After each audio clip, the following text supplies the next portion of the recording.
ناظرین گرامی، ایک نوجوان سخت بیمار ہوا جس پر اس کی والدہ نے نظر مانی کہ اے اللہ میرے بیٹے کو شفا عطا فرما دے تو میں 7 دن کے لیے دنیا سے نکل جاؤں گی۔ چنانچہ شافعی مطلق نے مریض کو شفا عطا فرما دی، مگر وہ عورت اپنی نظر پوری نہ کر سکی۔ اس کے بعد اس عورت نے خواب دیکھا کہ کوئی بزرگ فرما رہے ہیں، اے خدا کی بندی تو اپنی نظر پوری کر تاکہ خدا کی باز پرس سے محفوظ رہ سکے۔ صبح ہوئی تو اس عورت نے اپنے لڑکے کو بلا کر تمام واقعہ بیان کیا اور اس سے کہا کہ قبرستان میں میرے لیے قبر کھود کر مجھے اس میں دفن کر دے۔ چنانچہ لڑکے نے اپنی والدہ کے حکم کی تعمیل کی اور اسے زندہ ہی دفن کر دیا، اور اس عورت نے قبر میں دعا کی کہ اے میرے پروردگار، میں نے اپنی وسعت کے مطابق اپنی نظر پوری کر دی، اب تو مجھے قبر کی آفتوں سے محفوظ رکھ۔ اتنے میں کیا دیکھتی ہے کہ اس کے سر کی جانب ایک روشن دان ہے۔ عورت نے اس روشن دان میں جھانکا تو ایک باغ نظر آیا جس میں 2 عورتیں موجود تھیں، جنہوں نے اس عورت کو آواز دی کہ بی بی ہمارے پاس چلی آ۔ خدا کی قدرت سے وہ روشن دان کشادہ ہو گیا اور جس سے نکل کر وہ عورت باغیچے میں ان دونوں عورتوں کے پاس جا پہنچی، اور وہاں پہنچ کر اس نے دیکھا کہ باغ میں ایک پاکیزہ حوض ہے جس پر وہ دونوں عورتیں بیٹھی ہیں۔ اس عورت نے ان دونوں کے پاس پہنچ کر ان دونوں کو سلام کیا، لیکن ان میں سے کسی نے اس کے سلام کا جواب نہیں دیا۔ اس عورت نے ان سے پوچھا کہ تم تو ابھی بات چیت کر رہی تھیں، آخر میرے سلام کے جواب سے کیا معنی پیش آیا؟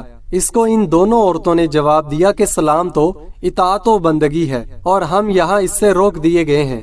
اتنے میں یہ عورت کیا دیکھتی ہے، ان دونوں عورتوں میں سے ایک کے سر پر ایک پرندہ اپنے بازوؤں سے ہوا کر رہا ہے اور دوسری عورت کے سر پر ایک پرندہ اپنی چونچ مار رہا ہے۔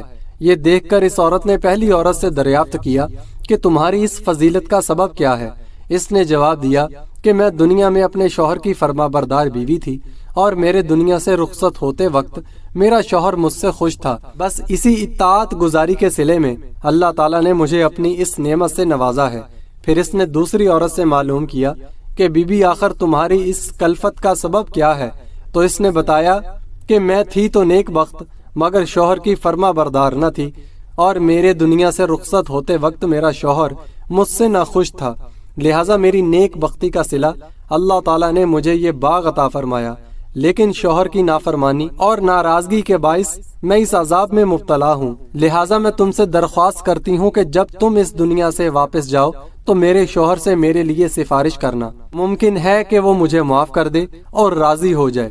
چنانچہ جب اس عورت پر 7 دن گزر چکے تو ان دونوں عورتوں نے اس کو بتایا کہ دیکھو اب تم اپنی قبر میں چلی جاؤ، تمہارا لڑکا آیا ہوا ہے۔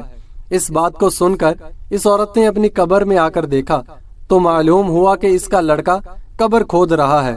پھر جب وہ لڑکا اپنی والدہ کو لے کر گھر پہنچا تو خبر مشہور ہو گئی کہ فلاں عورت اپنی نظر پوری کر کے قبر سے نکل کر آئی ہے۔ اس خبر کو سن کر جوک در جوک لوگ اس کی ملاقات کو آنے لگے، جن میں اس عورت کا شوہر بھی تھا جس نے اس عورت سے اپنی سفارش کی درخواست کی تھی۔ اس عورت نے اس شخص سے اس کی بیوی کا تمام حال بیان کر کے اس کی سفارش کی، جس پر اس شخص نے بیوی کا قصور معاف کر دیا۔ تو اس عورت نے خواب میں دیکھا کہ اس کی بیوی اس سے کہہ رہی ہے کہ بیوی تیری وجہ سے اللہ نے مجھے عذاب سے نجات دے دی، تیرے بھی اللہ گناہ معاف کرے اور تجھے اس کی بہتر جزا عطا فرمائے۔ ناظرین گرامی، حاصل مقصود یہ ہے کہ شوہر کی فرما برداری کا کتنا بڑا صلہ ہے۔ اللہ تعالی ہماری تمام بہنوں کو اطاعت شوہر کی توفیق عطا فرمائے اور ہر آن حقوق العباد کی فکر کرنے اور اسے پورا کرنے کی توفیق عطا فرمائے۔ آمین یا رب العالمین۔